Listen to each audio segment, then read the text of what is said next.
자, 그래서 이렇게 답을 낼 수가 있고요. 꼭 저처럼 이렇게 안 해도 P에다가 P값을 증가시키거나 감소시키거나 해서 하셨으면 잘 하신 거예요. 다 잘 하셨고요. 문제 풀이를 답이 나오신 분들은 다 잘 하신 거예요. 근데 이제 저는 이제 이렇게 해가지고 보여드리려고 하는 거예요.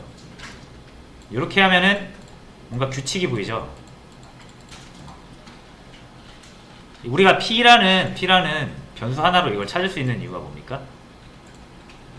A, B, C, D 5개의 변수가 어떻게 돼 있어서 그래요? 예를 들어 이 변수 5개가 흩어져 있다고 생각을 해보세요. 자, 그럼 10을 출력하려면 반드시 뭘 알아야 된다? 이 공간에 이름이라든지, 그죠? A라고 이름 붙여졌으니까, 또는 여기에 주소값을 알아야 돼요. 그죠?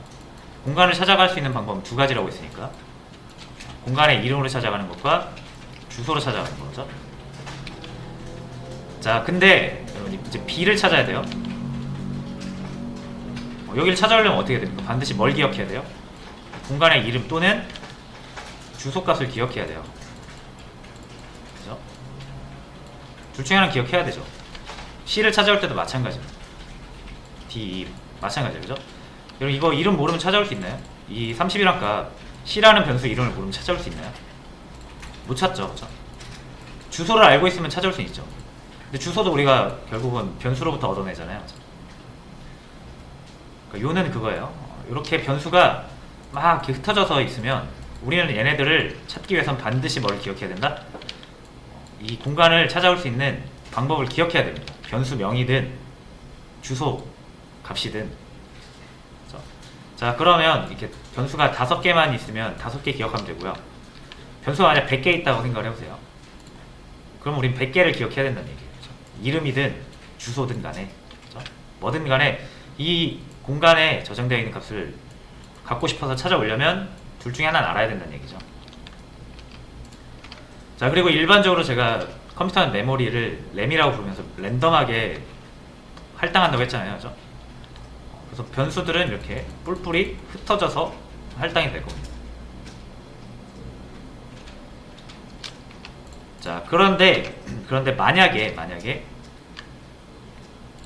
얘네가 이렇게 흩어져 있지 않고요. 이렇게 붙어 있다고 생각을 해보세요.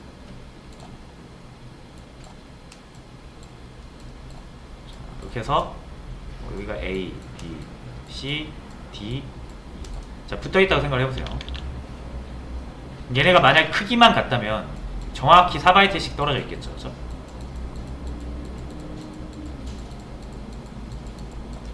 자, 그래서 여기 주소를 알고 있다라고 하면, 첫 번째 주소를 알고 있다라고 하면 나머지도 다 찾을 수 있지 않을까요? 요렇게 형태만 보장된다면 여기 첫 번째로부터 두 번째 값 찾으려면 4바이트 이동하면 되고, 그죠? 그러니까 세 번째 값 찾으려면 4바이트 2번 이동하면 되고, 그죠? 네 번째 값 찾으려면 4바이트로 3번 이동하면 되죠. 그죠? 규칙이 생기잖아요. 그죠? 어떻게 하면 이 변수들을 낱개가 퍼져 있는 거를 일렬로 쫙 붙여놓으면 요런 규칙이 생긴다라는 거예요. 그죠?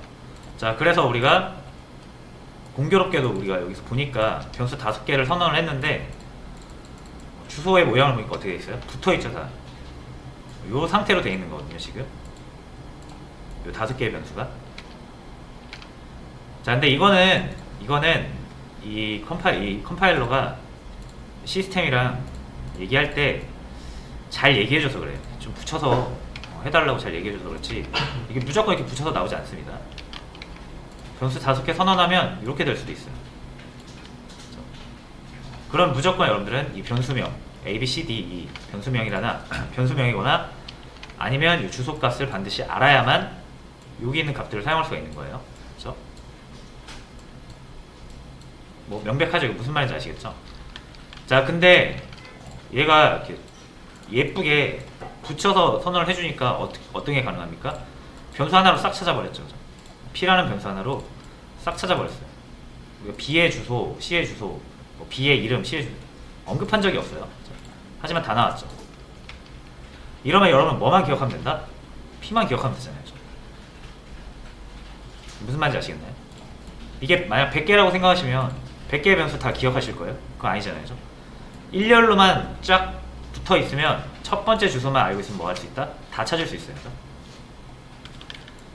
그죠? 요런, 그러면 우리가 앞으로 변수 여러 개, 데이터 여러 개를 저장할 때는 변수 하나하나 만들어서 이렇게 저장하지 말고 일렬로 붙여가지고 싹 붙여가지고 저장한 다음에 첫 번째 것만 기억하자. 어차피 규칙적으로 우리가 다 찾을 수 있으니까 이런 생각할 수가 있죠. 자, 그래서 이제 컴퓨터한테 부탁하면 돼요. 야, 이렇게 5개 이렇게 하지 말고 일렬로 붙여줘 라고만 부탁하면 되죠. 그게 배열이에요. 이렇게 붙여서 만들어 달라고 하는 게 배열입니다. 자, 그래서 다음 문제가 바로 나오죠.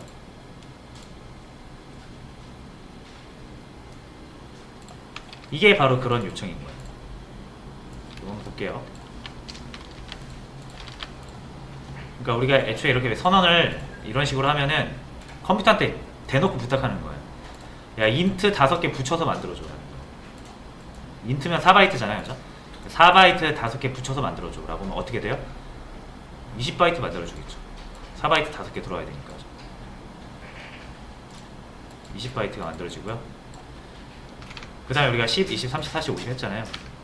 각각 여기다 10, 20, 30, 40, 50 이렇게 넣어주는 거예요. 자, 그리고 우리가 제일 중요한 게 뭐라 그랬어요 아까? 제일 앞에 주소만 있으면 나머지 다 찾을 수 있다고 그랬죠. 여기에서부터 시작하면은 이게 앞으로도 가고 뒤로도 가고 해야 되잖아요. 그렇죠? 그래서 제일 중요한 건 제일 앞에 있는 거. 이 배열의 시작점이 제일 중요한 거죠. 그렇죠? 자, 그래서 이 시작 주소가 제일 중요하기 때문에 우리가 배열을 선언할 때 이렇게 변수를 하나 만들잖아요. 그렇죠? P라는 배열이죠, 이게. 그래서 여기서 이 P가 뭐예요? 배열 이름이에요. 그렇죠? 이 5개의 값을 대표하는 어떤 이름이잖아요. 그렇죠? 그래서 우리가 뭐 P 배열의 몇 번째 이렇게 접근을 하죠. 이런 식으로. 그럼 여기서의 P가 뭐냐면 제일 중요한 거예요. 주소. 제일 앞에 주소. 첫 번째 주소예요. 그래서 얘는 주소값입니다.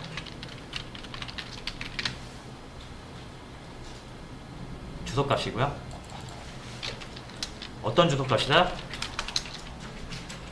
시작 주소값이라고 합니다. 시작 주소값. 그래서 여러분들 배열을 이제 다루실 때는 다른 건 몰라도 이건 무조건 기억을 하셔야 돼요. P라는 거. 이거랑 완전 다른 거예요. 그러니까 P의 0번째랑 P 자체는 완전 다른 거예요. 이거는 P라는 배열 안에서 몇 번째 해가지고 원소를 하나 선택하는 거고요. 이거는 그냥 배열 그 자체를 의미하는 거예요. 그리고 얘 값의 정체는 뭐다? 주소값이다라는 거예요. 배열의 시작 주소.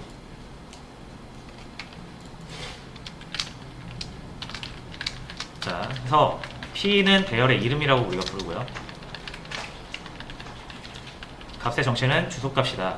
그럼 여기서의 역할이 사실 동일하죠. 그럼. 자, 그리고 우리가 이렇게 만들어져 있다는 사실을 지금 알고 있죠. 이렇게 하면 붙여서 만들어준다고 그랬잖아요. 컴퓨터죠. 그리고 P가 뭐다? 시작 주소라는 거 알고 있죠. 그럼 어떻게 할 수 있다?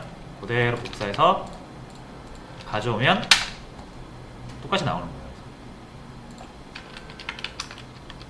자, 그러면 우리가 뭘 볼 수 있어요? 배열을 우리가 선언을 했지만 포인터 연산으로 다 찾은 거죠. 그러니까 포인터랑 배열이랑 똑같은 거라고 보시면 됩니다. 자, 이거를 제가 한 번 더 출력을 해볼게요. 이번엔 어떻게 할 거냐면 우리가 기존에 사용하던 배열 방식.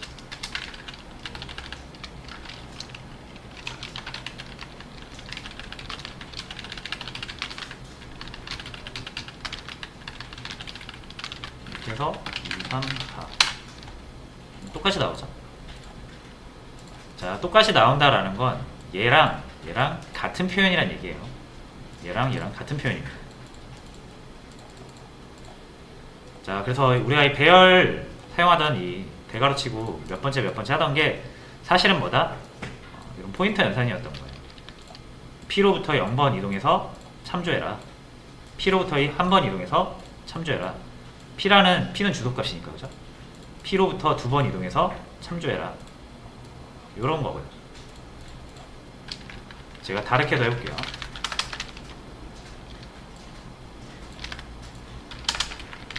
자, 그럼 여러분 이게 더하기를 앞에 거랑 뒤에 거 자리를 바꿔도 더하기는 아무 상관이 없죠.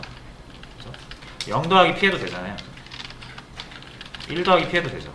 이렇다고 값이 바뀌진 않아요. 그렇죠? 자, 이래도 값이 바뀌지가 않으니까 당연히 결과는 동일하게 나오는 거죠. 그리고 이 표현과 이 표현이 정확히 같다라는 걸 어떻게 확인할 수 있냐면, 자, 얘네 자리가 바뀌었으니까 얘네도 자리 바뀌어야죠. 이렇게 바뀌어야죠.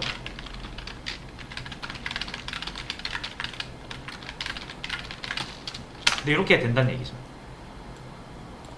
왜냐면 어차피 이게 두 개가 같은 표현을 다른 방식, 그러니까 같은 거를 다른 방식으로 표현한 거니까. 자, 그래서 이제 이렇게만 사용을 하시다가 이제 배열의 정체를 알았잖아요. 요거라는 거를 이제 인지를 하시고 이 두 개를 왔다 갔다 할 수 있어야 돼요. 이게 사용하기는 훨씬 편하거든요, 그죠? 표현식 자체가 이게 편해요. 근데 이것만 사용하시면서 이거를 소홀히 하면은 나중에 막힙니다. 요거에 대한 개념이 잘 생각이 안 나서 막힐 수가 있어요. 그래서 요거 배열에서 좀 어려운 부분이 이거거든요. 포인터랑 배열이 왔다 갔다 할 수 있어요. 자, 근데 이거를 여러분들이 이 P의 정체만 알고 있으면 금방 유추가 됩니다. P는 주소값, 시작 주소값, 배열의 시작 주소값이다. 여기서 또 모든 게 나오는 거예요. 이렇게 나오는 거고, 이 표현을 좀 편하게 하려다 보니까 이런 표현이 나오는 거고, 그리고 우리가 배열이라고 부르는 거는 뭐다? 연속된 자료 구조예요. 그것도 어떤 게? 같은 자료형. 이렇게 해야 우리가 이제 규칙이 생기기 때문에. 그래서 제가 배열 선언할 때 필수 요소가 두 가지라고 그랬죠. 자료형, 길이. 자료형은 같은 자료형이 연속돼야 되니까 어떤 자료형으로 연속적으로 만들어줄까 라는 거고, 길이는 그래 연속적으로 만들어줄 건데 얼만큼 만들어줄까. 그래서 공간이 시작이 있으면 끝이 있어야 되니까. 그래서 이 두 개가 필수인 거고, 하나라도 없으면 배열을 만들 수가 없다라는 거예요.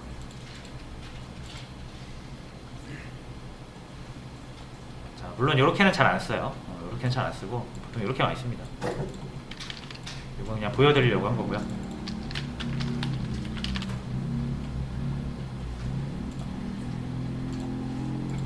자, 그래서 답을 이렇게 내시면 되겠습니다. 여기서 짚고 넘어가야 되는 포인트는 뭐다? 포인터랑 배열은 거의 90% 동일하다. 90%라고 한 이유는 차이가 있긴 있어요.